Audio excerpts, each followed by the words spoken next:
भागवत कथा का वर्णन हो रहा है तो बोले कथा कहाँ से आई हमारे पास, हमको पता तो चले कौन इनके पिताजी हैं, कैसे हमारे पास आना हुआ भागवत जी का, क्या विशेषता है इनकी। तो एक बहुत सुंदर श्लोक है भागवत जी के तीसरे प्रथम स्कंद के में पहले अध्याय का ये तीसरा श्लोक है। ये भागवत जी की उत्पत्ति का श्लोक है, कैसे पैदा हुई है। बोले निगम कल्प तरोर गलितम फलम सुकुमुखाद मृत द्रव्य संयुतम पिबत भागवतम रसमालयम मुहुरहो रसिका भुवि भावुका। ये भागवत जी की उत्पत्ति हो रही है, बहुत ध्यान रखना। कैसे आई हमारे पास, बोले निगम कल्प तरोर गलितम। जो कल्प वृक्ष हैं, वेद रूपी जो कल्प वृक्ष हैं, निगम कल्प तरु, तरु माने वृक्ष, गलित, गलित माने होता है पका हुआ। वेद रूपी वृक्ष के ऊपर पके हुए फल के रूप में भागवत जी ऐसे झुके हुए थे। और पकने के बाद वृक्ष से फल अपने आप गिरता है कि नहीं गिरता। आम का फल हो, अमरूद का फल हो, पूर्ण रूपेण पक जाएगा तो अपने आप ही गिर जाएगा। तो ये एकदम पके हुए फल थे। निगम कल्प तरोर गलितम, गलित माने पके हुए। और उसी समय एक सुखदेव जी आए, तोता उड़ते उड़ते, और उस कल्प वृक्ष के ऊपर, वेद रूपी वृक्ष के ऊपर बैठ गए। देखा एक सुंदर फल था तो अपना मुख स्पर्श कराया, और जैसे ही सुखदेव जी ने अपना मुख स्पर्श कराया तो सुखदेव का मुख लगते हुए ही वो फल सीधे नीचे आ गए। सुख मुखाद मृत द्रव संयुतम। और सुखदेव मुख लगा दिए। आप कभी प्रैक्टिकल करके देख लेना। इस समय अमरूद बहुत आ रहे हैं, अमरूद के बगीचे में जाना, और जिस अमरूद को सुखदेव ने, तोते ने मुख लगाया होगा, वो अमरूद अपने आप में मीठा होगा। खट्टे फलों में आम को भी अगर कच्चे आम को सुखदेव ने मुख लगा दिया तो वो मीठा हो जाएगा। ऐसे ही भागवत रूपी जो वेद के ऊपर वृक्ष के रूप में लटके, फल के रूप में लटके थे, उनको सुख मुखाद मृत द्रव्य संयुतम, सुखदेव जी ने स्पर्श कर दिया तो अमृत से संयुत हो गए। और अमृत तो फिर सुना नहीं जाता, सुनने की वस्तु कान से की होती है और पीने की वस्तु मुख से होती है। तो अमृत जब हो गया तो फिर सुख मुखाद मृत द्रव्य संयुतम। इसलिए वेद व्यास जी के मुख से निकला कि पिबत भागवतम रसमालयम। हे सज्जनों, जीवन पर्यंत इस अमृत रूपी रस को पीते रहना। पिबत भागवतम रसमालयम मुहुरहो। मुहुरहो माने होता है बार बार, बार बार इस रस का पान करते रहना। बोले महाराज हमने बहुत कथाएं सुनी हैं और हम तो आए समय कथा सुनते ही रहते हैं। अब क्या कथा सुनना, वही कथा, वही महाराज जी, वही विवाद। ऐसा भाव जहां आता है सज्जनों, वहां भगवान की कथा का वास्तविक रस प्राप्त नहीं होता है। जितनी बार वो सुनने को मिले, बताओ कभी आप भोजन करने से तृप्त होते हो? सुबह नाश्ता भी, दोपहर को भोजन भी, शाम को भोजन। अब कह दो वही का वही भोजन, दाल भात तरकारी और माल सरकारी, वही का वही तो है। क्या बात है, क्या करना बार बार। तो ध्यान रखना सज्जनों, शरीर के लिए यदि आपको भोजन की आवश्यकता है तो आत्मा के लिए आपको भजन की और कथा की आवश्यकता होनी चाहिए।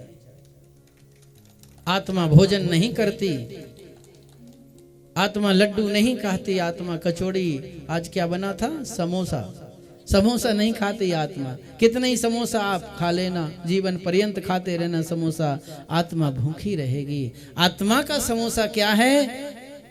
हैं? बोले श्री कृष्ण गोविंद हरे मुरारे, हे नाथ नारायण वासुदेवा। ये आत्मा की जलेबी है। आत्मा का समोसा है ये। आत्मा को देते रहना भोजन, तो आत्मा मजबूत हो जाएगी आपकी। शरीर पुष्ट होता है भोजन से, और आत्मा पुष्ट होती है भजन से।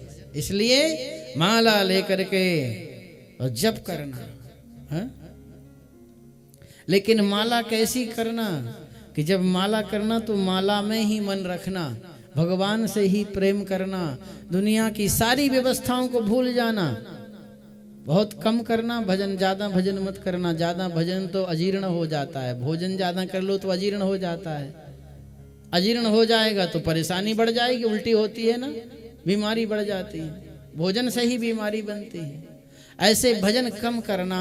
लेकिन जब भजन कम करना और करना तो बस उस समय तारतम्य सीधे भगवान से जोड़ना।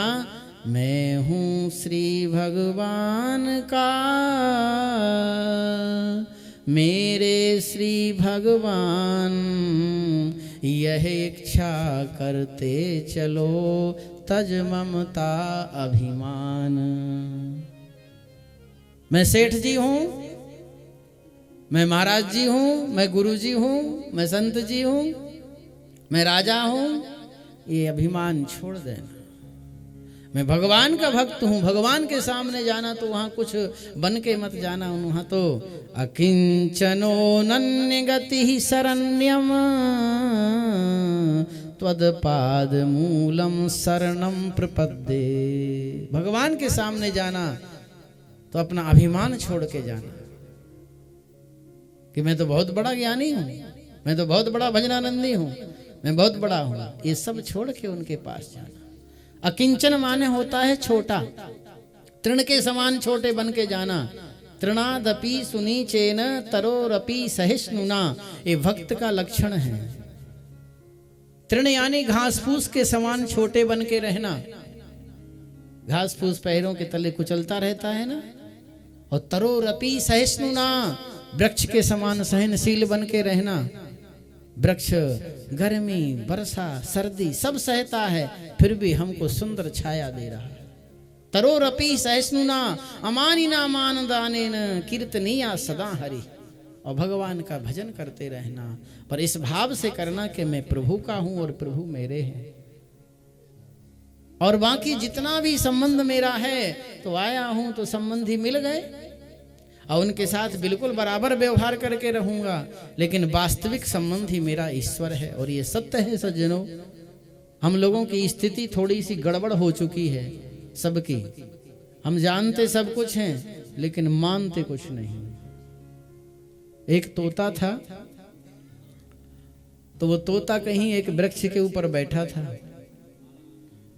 एक बहेलिया आया, बहेलिया ने ऐसे दाने बिखेर दिए और तोता उन दानों को चुगने के लिए आया, तो बहेलिये ने जाल में फंसा लिया। फंस गया जाल में तोता। बहेलिया पकड़ करके उसको ले आया, बहेलिया के पास आ गए, पिंजड़े में बंद कर दिया और बहेलिया ने उसको बहुत अच्छा सिखाया। राम राम रटना तू, राम राम राम करने लगा। आप भी कभी सबके यहाँ तो लोग रखते थे पहले तोते, अब तो नहीं रखते होंगे। तोता बहुत जल्दी सीख जाता है राम राम राम राम राम राम। आप 2 4 10 बार कहना दिन में उसके सामने, 2-3 दिन बाद वही शब्द बोलने लग जाएगा अपनी भाषा में। ये विशेषता है तोते की, आज भी है। वो सीख गया, रट गया। अब बहेलिया ने भी विचार किया कोई बात नहीं, अब तो ये मेरा तोता सब कुछ सीख गया। तो बहेलिया ने एक शब्द और रटा दिया उस तोते को। कौन सा शब्द? बोले शिकारी जंगल में आता है, जाल फैलाता है, दाने का लोभ दिखाता है, जाल में फंसना नहीं चाहिए। तो तोता सीख गया, रट गया, अपनी भाषा में बोलने लगा। शिकारी जंगल में आता है, जाल फैलाता है, दाने का लोभ दिखाता है, जाल में फंसना नहीं चाहिए। अब वो बहेलिया ने विचार किया, अब तो ये सब कुछ रट गया, सीख गया, अब ये फंसेगा ही नहीं जाल में। अपने मुख से ही बोल रहा है कि जाल में फंसना नहीं चाहिए, तो क्या फंसेगा जाल में। तो छोड़ दिया उसको, मुक्त कर दिया पिंजड़े से, निर्द्वंद कर दिया, उड़ गया तोता। बहेलिया को संतोष है कि अब तो लौट के आ जाएगा, घर तो इसका यही है, फंसेगा थोड़ी किसी के जाल में। लेकिन वो तोता एक डाली पर बैठ करके रट रहा था। शिकारी जंगल में आता है, जाल फैलाता है, दाने का लोभ दिखाता है, जाल में फंसना नहीं चाहिए। इतने में एक दूसरा शिकारी आया, बहेलिया, और उसने वही दाने बिखेर दिए। तोता ने भी सोचा चलो दाने चुग के आते हैं, और वृक्ष से नीचे चुगने आया तो उस बहेलिया ने जाल फिर से डाला और फिर से फंस गया। दूसरे बहेलिया के जाल में फंस गया। जाल में फंसा हुआ तोता रट रहा था, शिकारी जंगल में आता है, जाल फैलाता है, दाने का लोभ दिखाता है, जाल में फंसना नहीं चाहिए, और फंसा जाल में था। यही स्थिति हमारी है। हम सब जानते हैं, लेकिन फिर भी हम वही करते हैं, मानते नहीं। इसलिए कहने का भाव है, कथा हम लोग आप सब श्रवण कर रहे हैं, बड़ी अच्छी बात है। कहाँ कहाँ से चल के आप सब वृंदावन धाम में आए हैं, ये सत्य है। आपको कल भी बताया था और आज भी आपको बता रहे हैं कि आपके पूर्व जन्मों का ये कोई पुण्य जागृत हुआ है। भाग्योदयेन बहुजन्म समर्जितेन, जो आपको भगवान के धाम में कथा सुनने का सौभाग्य प्राप्त हो रहा है। महाराज देवता तरसते हैं। परीक्षिते कथा वक्तुम सभायाम संस्ते सुके, सुधा कुंभम गृहीत एवं देवास्तत्र समागम। जहाँ कथा होती है ना, वहाँ देवता पहुँचते हैं। आपने देखा है ना, कल यहाँ सब देवता बैठे हैं। वो चावल जो पीले रंग रंग के लगाए ना, उन पे सुपारी रखी है, पूजन जो हो रहा है उसमें ऐसे ही नहीं रखे हैं कि वो पटे में समा रख दिया है ऐसा। उनमें सब देवताओं का आवाहन है। समस्त देवता बैठे हैं, कथा सुन रहे हैं। और ये तो देवभूमि है, भगवत भूमि है, तो कथा के रसिक तो देवता भी हैं। महाराज देवता भी कहते हैं कि भगवान हमको बैकुंठ में नहीं, हमको तो यहाँ पहुँचा दो, तो यहाँ आपकी कथा तो मिलती रहेगी। बैकुंठ में भगवान के दर्शन होंगे, कथा नहीं है, और यहाँ भगवान की कथा है। तो पिबत भागवतम रसमालयम मुहुरहो रसिका भुवि भावुका। इसलिए रसिक जनों, भावुक जनों, भक्त जनों, इस रस को जीवन पर्यंत पीते रहें। जब तक शरीर में प्राण है तब तक कथा नहीं छूटनी चाहिए। सुनने को मिलती है कहीं अच्छी बात है, नहीं मिलती है तो ग्रंथ खरीद लीजिए गीता प्रेस गोरखपुर से हिंदी भाषा में, और उनको पढ़िए। एक अध्याय पढ़िए रोज, आधा अध्याय पढ़िए, आधे से भी आधा पढ़िए, लेकिन पढ़ते रहना। जीवन पर्यंत भजन और स्वाध्याय को छोड़ना नहीं। दान भजन स्वाध्याय में कबहू करियो ना है। ये तीन चीजों में कभी तृप्त मत होना इनसे। एक तो दान देने में, दूसरा भजन करने में, और तीसरा अध्ययन करने में। ऐसा नहीं कि अब हम तो मास्टर बन गए, अब हमको क्या पढ़ना। अरे अगली कक्षा की तैयारी के लिए तुम अभी भी पढ़ना। जीवन पर्यंत विद्यार्थी बन के, स्टूडेंट बन के, और किताब को, पुस्तक को पढ़ते रहना। भगवान के सुंदर सुंदर चरित्रों का अध्ययन करते रहना। इसका जीवंत उदाहरण ये संत बैठे हैं। सौनकादिक 88,000 ऋषि जो कथा सुन रहे हैं। 16 वर्ष की अवस्था वाले सूत जी महाराज कथा सुना रहे हैं। जीवन पर्यंत कथा क्यों सुनना? बोले महाराज इनको हाथ में इतनी सामर्थ्य नहीं थी। पहले ये ऋषि लोग यज्ञ करते थे तो सुरबे में घी लेकर के स्वाहा स्वाहा हाथ से डालते थे और मुख से बोलते थे मंत्र और स्वाहा। अब हाथ काम नहीं कर रहा था।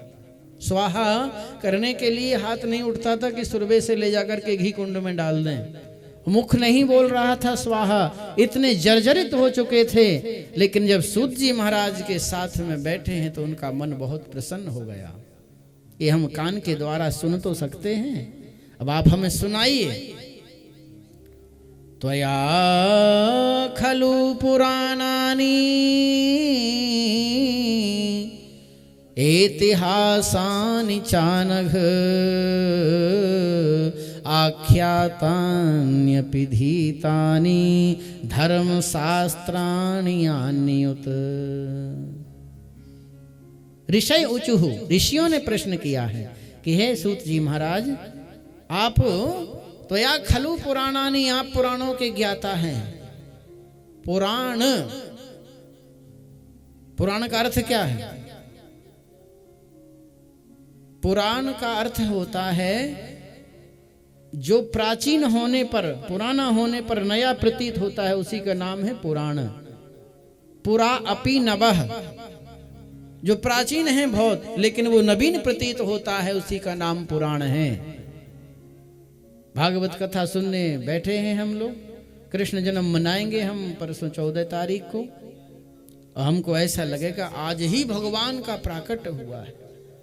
और भगवान तो आज से 5,500 वर्ष पहले प्रकट हुए थे, लेकिन पुराणों के माध्यम से जब उस कथा को सुनते हैं तो ऐसा प्रतीत होता है कि आज ही भगवान प्रकट हुए।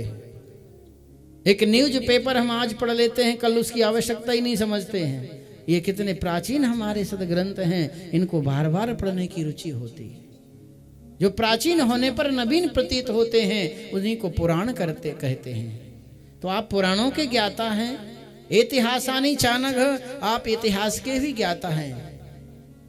घटनाप्रद बातें जहां बताई जाती हैं उसका नाम हिस्ट्री है, इतिहास है, उसके भी आप विद्वान ज्ञाता हैं। इतिहासानी चानघ आख्यातान्यपि धीतानि धर्मशास्त्राणि यान्युत। इसलिए हमारा निवेदन है कि बहुत सुंदर कोई आप हमें ऐसा व्याख्यान वर्णन करें जो धर्मशास्त्रों से समन्वित हो। हमें बेटा बेटी की कथा नहीं सुननी है, सेठ सेठानी की कथा नहीं सुननी है। धर्मशास्त्राणि यान्युत, जो भगवान की कथा, भगवान के चरित्र श्रवण करने से जीवन धन्य हो जाता है, वह कथा हम सुनना चाहते हैं। सूत जी महाराज के चरणों में निवेदन किया है। सोनकादिक 88,000 ऋषियों ने, सूत जी महाराज ने कहा आज मुझे भी बड़ी प्रसन्नता है। वैसे तो आप मेरी आयु से बहुत बड़े बड़े हैं। सूत जी महाराज 16 वर्ष की आयु के थे, और कथा सुनने वाले महात्मा ये बहुत लंबी आयु के थे। पर उन्होंने कहा कि आपका ज्ञान रूपी प्रकाश जो है, अज्ञान अध्वांत विध्वंस कोटि सूर्य समप्रभा, आपका ज्ञान करोड़ों सूर्यों के प्रकाश के समान है। इसलिए आप हमें भगवान की कथा श्रवण कराओ। तो सूत जी महाराज ने कहा ठीक, कथा सुनाएंगे। पहले मैं अपने गुरुदेव के जो पुत्र हैं सुखदेव जी, उनको थोड़ा प्रणाम करता हूँ। सूत जी के गुरु हैं वेद व्यास जी, और वेद व्यास जी के पुत्र हैं सुखदेव। तो ऋषियों ने कहा महाराज ये सुखदेव जी से आपका संबंध क्या है? और हमने तो सुना है कि वो सुखदेव जी जन्म लेते ही जंगल की ओर दौड़ के चले गए थे, क्या कारण था? तो सूत जी ने कहा कि वही तो मैं आपसे निवेदन करना चाहता हूँ, एक बार उनके चरणों में मुझे प्रणाम करने दो, और उन्हीं की कृपा से मैं आपको एक कथा श्रवण कराऊंगा। तो सूत जी सुखदेव जी महाराज के चरणों में वंदना कर रहे हैं, स्तुति कर रहे हैं। आप सभी लोग बड़े भाव से बोलिए सुखदेव जी महाराज की, भागवत महापुराण की, वृंदावन बिहारी लाल की।